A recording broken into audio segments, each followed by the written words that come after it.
OK, excellent. Puis là, on est en diffusion, donc ouais, là, je pense que ça va. Bonsoir tout le monde. Et on est désolé. On a eu une petite panne d'Internet pendant quelques minutes. Donc, il est 19h33. On va commencer. So welcome everyone. It is 7:33. We just had a little brief internet issue, and now we'll start. Donc, il y a personne dans la salle des jardins ici, en fait, il y a quelqu'un, M. Trevor Greenway du Lowdown. Puis autrement, il y a des gens sur Zoom. Je vois 5 personnes sur Zoom. Puis sachez qu'on a choisi de ne plus diffuser sur Facebook Live parce qu'on avait des problèmes audio. On n'arrivait pas à avoir un son qui était correct sur Facebook Live. Donc, on se limite à Zoom. Donc, on va y aller avec, on voit l'ordre du jour à l'écran, on peut descendre. Il n'y a pas de modification à l'ordre du jour qui a été déposé vendredi dernier ou jeudi dernier sur le site de la municipalité. Est-ce que j'ai un proposeur pour l'adoption de l'ordre du jour proposé par M. Claude Giroux, appuyé de Mme Pamela Ross? Est-ce qu'il y a des questions ou commentaires? Non. Est-ce que tout le monde est d'accord? Oui. Donc, c'est adopté à l'unanimité. Ouais, je note aussi l'absence de M. Daniel Meunier, district 1, et M. Pierre Lebel, district. En fait, l'absence de la table. M. Lebel ne peut être parmi nous là, ce soir là, pour des raisons de santé. Mais il est dans l'audience. Donc, M. Lebel du district 4 qui est absent. On a quorum, là, évidemment. On va y aller avec la période de questions. Puis évidemment, on n'a pas de questions à la salle. Est-ce que M. Greenway, vous avez des questions? Pas de questions dans la salle. Puis sinon, sur Zoom. Madame Saint-Saëns, je vous écoute. Là, je devrais fermer le micro pendant qu'elle parle. Ça va être correct. OK. Je vous écoute. Je ne vous entends pas encore. Là. Je vais vous faire signe. Unmute. OK, ça marche. Oui, ça marche bien. Je vous entends. Bon. J'avais juste une question au sujet du rôle d'évaluation. Oui. Je ne suis pas certaine. Là. Qui tient le rôle d'évaluation légal, là, celui qui compte vraiment? Parce qu'il est différent quand on demande de l'information municipalité que qu'est-ce qu'on voit à la MRC quand on va sur le site de la MRC des Collines. Il y a la géomatique, puis oui. On peut cliquer sur un lot, puis là, on voit tout le rôle d'évaluation de la propriété, qui est propriétaire, toute l'information. Maintenant, des fois, ça ne correspond pas avec ce que vous autres, vous avez à la municipalité. Ça fait que lequel qui est le bon? Savez-vous? Je vous dirais que, puis là, à moins que je me trompe, l'évaluation, c'est le service d'évaluation, il est à la MRC. Donc, les professionnels sont là. Est-ce qu'il peut y avoir un décalage entre des fois la mise à jour d'informations régionales jusqu'au municipal qui ne s'est pas fait ou quelque chose comme ça? À mon avis, les bonnes données, ils sont à la MRC des Collines. Puis, pour toute question qui touche l'évaluation, je pense que les meilleures personnes à qui parler sont à la MRC des Collines. OK. Aujourd'hui, dans la réunion, on va parler du 201 chemin Saint-Louis. Oui. La première affaire que j'ai faite quand j'ai vu ça, c'est que je suis allée sur la carte. J'ai regardé qui est propriétaire de ça, puis tout le kit. Oui. Là, j'ai vu que sous zonage agricole, ce lot-là, c'est marqué non zoné. Puis d'habitude, sous le zonage agricole, quand c'est en zone agricole, c'est marqué plein zonage ou quelque chose comme ça. Là. OK. On a zoné plein, ou en tout cas, en voulant dire que toute la propriété est zonée. OK. Ça fait qu'il y a une erreur là, dans ce fichier-là, qui serait bon de corriger probablement avant d'envoyer ça à Montréal, là, je ne sais pas trop. Là, à Québec, quoi. À CPTAQ, là, parce que peut-être qu'ils vont regarder ça, je ne sais pas. Là. OK. Puis, il y a des lots dans le bas de ça aussi, là, dans le bas de ce lot-là, qui sont... c'est pas marqué que c'est dans zone agricole, puis ils sont en zone agricole. Ça fait que c'était juste mon commentaire pour ce soir. OK. Écoutez, à moins d'avis contraire, là, je pense on risque d'aller de l'avant avec la résolution telle que recommandée par le CCU. Puis s'il y avait eu une erreur, Je veux dire, il y aura des échanges avec la CPTAQ au besoin, mais ça demeure quand même une étape assez, dans un dossier comme celui-là, là, c'est assez c'est administratif. Là. Je veux dire, en bout de ligne, le CCU fait une recommandation au conseil, on analyse les critères de la loi sur la protection des terres arables, etc. Mais la décision finale, c'est vraiment une décision de la CPTAQ. Puis s'il y avait des enjeux avec des erreurs au dossier, on le saura par la Fait que suite. vous allez envoyer ce que vous aviez proposé il y a quelques jours là, dans le procès verbal. Ah oui, oui. Moi, Oui, j'ai- parce qu'il y avait des erreurs là-dedans. Là. Ben, ben, en pour fait, il rien y a eu dire. une vérification de notre urbaniste, là, puis tout semble correct. Là. Ben, il y a vraiment un garage là, sur cette propriété-là? Il n'y a pas de garage. Ça dit qu'il y avait un garage qui empiétait sur un autre terrain. OK. Ça vient d'un autre. Ça vient de là, du cas que vous avez vu avant sur le chemin parent, où est-ce qu'un garage empiétait sur un terrain. Mais ça a OK. été répété dans celui-là aussi. C'est pas approprié, disons, je pensais. Écoutez, C'est pour Mme ça que j'ai Saint-Saëns, pensé que ce serait bon de le regarder. si une erreur comme ça, ça va être corrigé. Là. Mais je veux dire, autrement, moi, on me dit qu'il y a eu une vérification. Merci là, de votre courriel, là, mais il y a une vérification de notre urbaniste, puis ça semble être correct. Donc, on peut valider, puis s'il y a une erreur, on corrigera, mais à ma connaissance, c'est correct. C'est beau.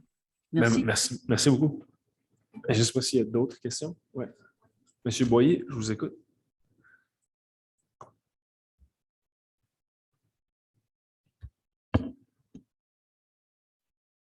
Je vous entends toujours pas, par contre. Je ne sais pas si.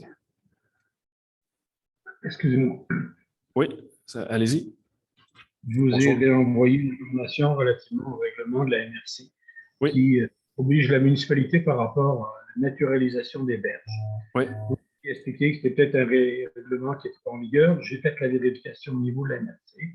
Excusez-moi, ça a pris du temps parce que j'étais à l'extérieur et la oui, MRC a confirmé que le règlement était en vigueur. J'ai eu la délicatesse de vous acheminer le oui, courriel pour que vous ayez l'information. Ma question est très simple. oui, Est-ce que la municipalité a réellement l'intention de vouloir s'assurer du respect de la réglementation?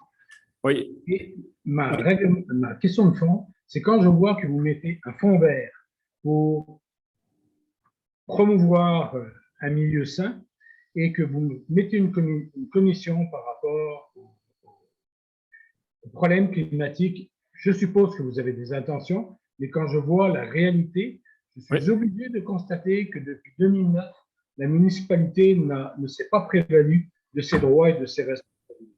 Ouais. Puis la nuance est assez. Je vous enverrai la. Bon, j'ai reçu une explication, puis il y a une nuance là, mais malgré ce que. Puis j'ai lu la réponse que vous a fournie la MRC, là, puis encore une fois, la municipalité peut forcer une revégétalisation quand il y a une demande de permis ou il y a des travaux qui ont été constatés qui ont été faits sans permis. Puis à ce moment-là, le règlement est en vigueur, là, puis il y a un appendice dans le règlement qui dit quel type de plante utiliser, etc. Là, mais je pensais que j'avais eu la même lecture que vous à la base. Là. Je me dis, bon, ben, on a tout le nécessaire pour systématiquement forcer les gens à revégétaliser des endroits qui auraient été dénaturalisés, mais ou qui ne le seraient pas là, pour une raison ou une autre, là, mais ce n'est pas le cas. Parce que ça voudrait dire que même dans des zones qui ont été naturelles, qui sont érodées de façon naturelle, une municipalité pourrait arriver puis forcer la revégétalisation. Là. Ce n'est pas le cas. Là. Donc, je pourrais vous envoyer l'analyse la plus, je dirais, nuancée là, qu'on a fait notre urbaniste, là, mais ce n'est pas aussi simple que ça, malheureusement. Donc, vous êtes en train de me dire que la réponse de la MRC n'était pas juste. Oui, en fait, moi, je pense que c'est une question d'interprétation. Si vous relisez la réponse de la MRC, il vous dit que le règlement est en vigueur. Le règlement est en vigueur. Mais le règlement ne fait pas ce que vous prétendez qu'il fait. Tu sais. Puis, comme je vous dis, j'ai eu la même interprétation que vous à la base. Le règlement ne peut pas amener un citoyen, une municipalité ne peut pas forcer un citoyen à revégétaliser parce que sa bande riveraine est minéralisée, par exemple. Ce n'est pas le cas. C'est vraiment juste quand il y a des travaux sans permis, le règlement vient encadrer comment on fait la revégétalisation à ce moment-là, ou si un citoyen veut revégétaliser de son plein gré, le règlement encadre la façon de faire. Puis si jamais quelqu'un veut un permis de construction dans la bande riveraine, puis qu'il y a des travaux de revégétalisation qui sont nécessaires, le règlement vient encadrer ces travaux-là. Mais puis ça, encore une fois, c'est ce que vous répond, c'est ce qu'on vous répond dans le courriel de la MRC. Mais on n'est pas en train de vous dire que la municipalité peut forcer systématiquement la revégétalisation de terrain qui aurait été déminéralisé. Ce n'est pas le cas. Donc, l'article 15 ne s'appliquerait pas. Il s'applique dans certaines circonstances que je vous ai nommées là, à 2 reprises. Donc, quand la municipalité a fait de la revégétalisation, par exemple, sur un lot que je suis capable d'identifier, la municipalité n'était pas tenue de respecter sa propre réglementation. Je ne suis pas certain d'avoir compris là, le son. Regardez, je Oui. pourrais vous donner des détails parce que je ne veux pas rentrer dans le nominatif en public, Oui. mais il y a des travaux qui ont été faits par la municipalité sur un lot et la municipalité n'a pas respecté les règles de végétalisation. C'est tout. OK. Ben, ouais, je serais curieux de savoir à quel endroit, etc. Ben, ça me fera plaisir de vous montrer. Merci. Je ne sais pas s'il n'y a pas d'autres questions. On va y aller avec, on peut descendre. Merci, Mireille, Madame Saint-Saëns, M. Boyer, pour votre présence, pour vos questions. On va y aller avec l'adoption des procès-verbaux. Donc, il y a le procès-verbal de la séance ordinaire du 4 juillet et celle de la séance extraordinaire du 11 juillet. Est-ce que j'ai un proposeur? Proposé par Mme Ross, appuyé de M. Richard Gervais. Est-ce qu'il y a des questions ou commentaires? Non. Est-ce que tout le monde est d'accord? Oui. Donc, c'est adopté à l'unanimité. Dans les documents déposés, donc, certificat relatif à la procédure d'enregistrement des personnes habiles à voter pour le règlement d'emprunt pour le financement de l'hôtel de ville. Donc, il y a eu ouverture du registre. Il n'y a eu aucune signature de fait pour l'ouverture d'un registre, évidemment, éventuellement pour un référendum. Là, donc, il n'y a aucune opposition au règlement d'emprunt. En 4A, autorisation de paiement des factures du mois de juillet. Donc, le Conseil a pris connaissance de la liste des factures d'un montant de 3 512 274,28 $. Est-ce que j'ai un proposeur pour l'autorisation proposé par M. Giroux, appuyé de M. Beausoleil? Questions, commentaires? Est-ce qu'on est tous d'accord? Oui. Donc, c'est Mme Larocque, ça va? Oui. C'est adopté à l'unanimité. En 4B, modification du règlement 21-820. Puis ça, c'est vraiment correction administrative. Là. Il y a eu une bonification des sommes transférées par le ministère des Affaires municipales dans le cadre du programme de la taxe d'essence. La taxe sur l'essence et la contribution du Québec. Donc, c'est des travaux, typiquement des travaux de voirie. Donc, on adopte un règlement au montant équivalent à la subvention reçue de la province. Il y a eu une bonification du montant, donc on doit faire une correction du règlement d'emprunt pour refléter les vrais montants transférés. Est-ce que j'ai un proposeur? Proposé par Mme Ross, appuyé de M. Richard Gervais. Questions, commentaires? Non. Est-ce qu'on est tous d'accord? Oui. Donc, c'est adopté à l'unanimité. En 4C, mandat juridique, dossier en arrérage de taxes 2021. Donc, comme à chaque année, plusieurs dossiers qui comportent des arrérages de taxes. Le service des finances communique avec les propriétaires concernés afin de leur rappeler d'acquitter les sommes. Il y a une lettre qui est envoyée à chacun des 10 propriétaires, les invitant à prendre contact avec le service des finances pour conclure une entente de paiement. Il y a certains propriétaires qui ont déjà conclu une entente de paiement pour l'année 2021. Par contre, il y a encore des sommes impayées pour l'année 2022. Donc, comme à chaque année, là, on mandate une firme d'avocats pour entreprendre les procédures légales requises pour récupérer les sommes en souffrance. Puis on nous pose parfois la question, est-ce qu'il y a plus de dossiers d'une année à l'autre? Puis je considère qu'il n'y a pas plus de dossiers là, cette année. C'est la moyenne. Est-ce que j'ai un proposeur? Proposé par Mme Ross, puis M. Beausoleil. Est-ce qu'il y a des questions ou commentaires? Non. Est-ce que tout le monde est d'accord? Oui. Donc, c'est adopté à l'unanimité. On passe ensuite en 6A. Demande de modification au règlement de zonage 03429 pour le 959 chemin par an. Donc, ici, c'est pour créer un complexe d'entreposage intérieur de mini-entrepôts dans la zone CSL 205, donc dans le secteur de Duclos, un promoteur qui veut faire un projet de remisage. Dans le fond, je pense que c'est une construction de remise de bois pour l'entreposage à long terme. Il y a eu une analyse par le CCU. Il y a eu des commentaires émis puis une entente, comme quoi il y aurait une couverture d'arbres, un mur d'arbres pour, dans le fond, limiter la visibilité, etc. Mais il y a une recommandation favorable. En gros, il y a une recommandation favorable avec ces conditions-là du CCU. Donc, est-ce que j'ai un proposeur pour la modification? Mme Ross, appuyé de Mme Larocque, puis encore une fois, on parle d'entreprendre les démarches nécessaires à la modification. Est-ce que tout le monde est d'accord? Oui. Donc, c'est adopté à l'unanimité.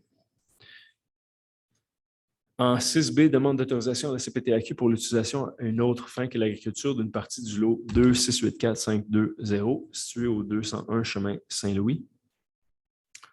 Donc, ici, on parle d'aliéner un lot là, pour permettre la construction d'une résidence, donc un lot agricole pour permettre un usage autre qu'agricole.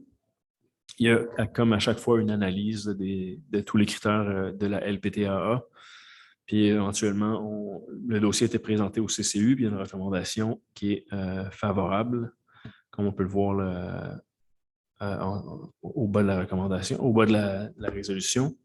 Est-ce que j'ai un proposeur? Proposé par Mme Caroline Larocque, puis Mme Pamela Ross. Est-ce qu'il y a des questions ou commentaires? Est-ce que tout le monde est d'accord? Oui. Donc, c'est adopté à l'unanimité. Puis je vous rappelle qu'éventuellement, la décision appartient à la CPTAQ. Donc, en 6C, terrain de baseball, secteur Lac-des-Loups, achat de monticule amovible, deux résolutions pour la revitalisation du terrain de baseball à Lac-des-Loups. On sait, on fait beaucoup d'efforts pour améliorer progressivement, entretenir nos infrastructures de parc. Donc, dans un premier temps, c'est pour l'acquisition d'un monticule amovible pour les lanceurs. Un montant, si on peut voir plus bas, un montant de 8 075 $. Est-ce que j'ai un proposeur? Proposé par M. Beausoleil, appuyé de Mme Larocque. Est-ce qu'il y a des questions ou commentaires? Est-ce que tout le monde est d'accord? Oui. Oui. Tout le monde est d'accord.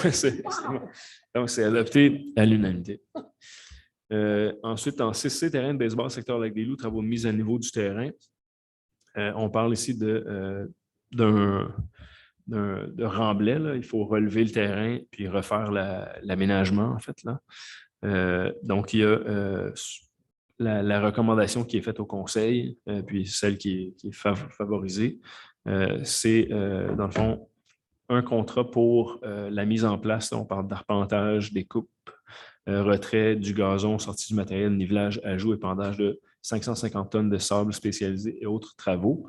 Ça, c'est à la firme, l'entreprise multisurface Giguère. Puis ensuite, un contrat distinct là, avec GoVo Transport pour la fourniture et livraison de 550 tonnes de sable mélangé pour terrain de baseball. Un montant total de 39 330 $.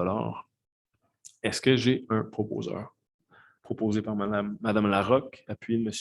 Gervais. Est-ce qu'il y a des questions ou commentaires? Est-ce que tout le monde est d'accord? Oui. Donc, c'est adopté à l'unanimité. En 6E, terrain de baseball, secteur Lac-des-Loups, achat de 2 gradins. La municipalité ne possède qu'un seul terrain de baseball. On parlait de la revitalisation du parc des Loups. C'est un des éléments qui a été inclus au plan directeur des parcs.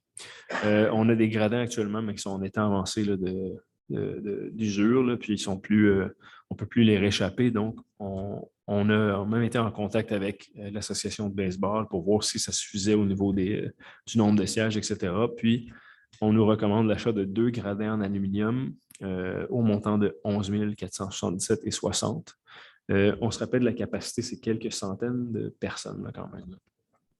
Donc, est-ce que j'ai un proposeur? Proposé par Mme Larocque, puis Mme Pamela Ross. Est-ce qu'il y a des questions ou commentaires? Non. Pardon? J'entends pas. Oui, je pense est-ce qu'on aurait, on va vérifier. Est-ce qu'il y a des questions, commentaires? Est-ce que tout le monde est d'accord? Oui. Donc, c'est adopté à l'unanimité. Est-ce qu'on peut juste revoir les résolutions précédentes? Sais-tu qu'il y a eu bon, il y a les gradins. On remonte. On remonte. 6C, D, ouais, ça va. Et C, le monticule, la chaîne un peu. C'est bon, tout est là? C'est bon, juste une vérification. C'est bien de vérifier là, avant qu'il soit trop tard. Oui, c'est vrai, il y a tout. Oui, pardon, c'est mon erreur. Il y avait bel et bien 3 résolutions là, pour. C'est sa soirée. C'est ma soirée. Ensuite, en 6F, complexe sportif, remplacement des luminaires au DEL. Donc, ici, on en a parlé récemment. Là, c'est un projet qui a été retenu. Non, en fait, c'était prévu là, au règlement d'emprunt 19786. Donc, on se rappelle de l'avantage, il y a beaucoup d'économies d'énergie, mais aussi les lumières, quand elles sont éteintes, là, par exemple, lors d'une panne d'électricité, lorsque l'électricité revient, là, c'est instantané avec les lumières au DEL. Par contre, il y a eu une légère bonification là, du contrat d'achat pour prendre en considération là, par rapport le choix des luminaires extérieurs pour limiter la pollution lumineuse. Là. Est-ce que j'ai un proposeur pour la bonification proposée par M. Claude Giroux, appuyé de Mme Pamela Ross? Est-ce qu'il y a des questions ou commentaires? Est-ce que tout le monde est d'accord? Oui. Donc, c'est adopté à l'unanimité. Oui. Oui. Ah, parfait, excellent. C'est ça, elle n'était pas à l'agenda, mais elle est disparue, mais il y a bel et bien une deuxième période de questions. Est-ce qu'il y a des questions?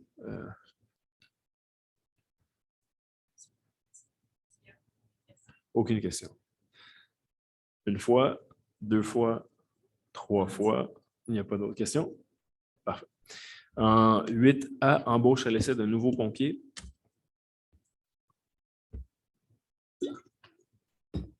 On a reçu des candidatures, puis il y a la candidature de M. Maxime Beaulieu qui a été retenue. Donc, encore une fois, comme à chaque fois, là, une période de probation de 6 mois. Ça prend une résolution d'embauche. Est-ce que j'ai un proposeur? Proposé par M. Richard Gervais, appuyé de Mme Pamela Ross. Questions, commentaires? Tout le monde est d'accord? Oui. Donc, c'est adopté à l'unanimité. Ensuite, en 9A, appui aux scouts du district de l'Outaouais, demande auprès de la Commission municipale du Québec aux fins d'exemption des taxes foncières. Donc, c'est une demande qui doit être faite périodiquement pour qu'ils obtiennent. Ils ont un statut, puis on doit confirmer qu'on est d'accord, en fait. Est-ce que j'ai un proposeur? Proposé par M. Claude Giroux, et puis M. Francis Beausoleil. Questions, commentaires? Tout le monde est d'accord? Oui. Donc, c'est adopté à l'unanimité. Ensuite, en 9B, critères d'évaluation et de pondération pour offre de services professionnels. Donc, on sait il y avait 2 études pour l'implantation d'un réseau d'égouts dans le secteur de Saint-Cécile-de-Macham, une dans le secteur Biron, un quartier existant où il y avait je dirais, on aurait implanté là, a posteriori là, un réseau d'égouts. Puis là, on parle du secteur institutionnel, là, le secteur qui est situé, je dirais, entre l'Arena, l'Hôtel de Ville actuel, les écoles, etc.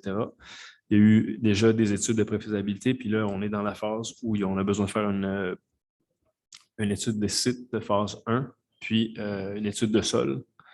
Ce soir, on n'est pas en train d'octroyer les contrats, mais bien de confirmer les critères d'évaluation et de pondération des propositions qu'on recevra lorsque l'appel d'offres sera réalisé.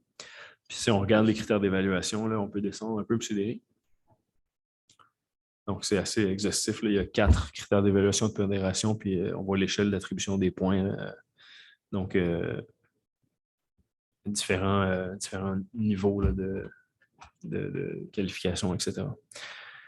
Est-ce que j'ai un proposeur? Proposé par M. Giroux, appuyé de M. Beausoleil. Questions, commentaires? Non. Est-ce que tout le monde est d'accord? Oui. Est-ce que c'est. Donc, c'est adopté à l'unanimité. Et puis, je pense que ça a fait le tour. Est-ce que j'ai. L'autre jour étant épuisé, la séance est levée. Il est Il est 19h57. Là-dessus, je vous souhaite à tous une bonne soirée. Have a great evening.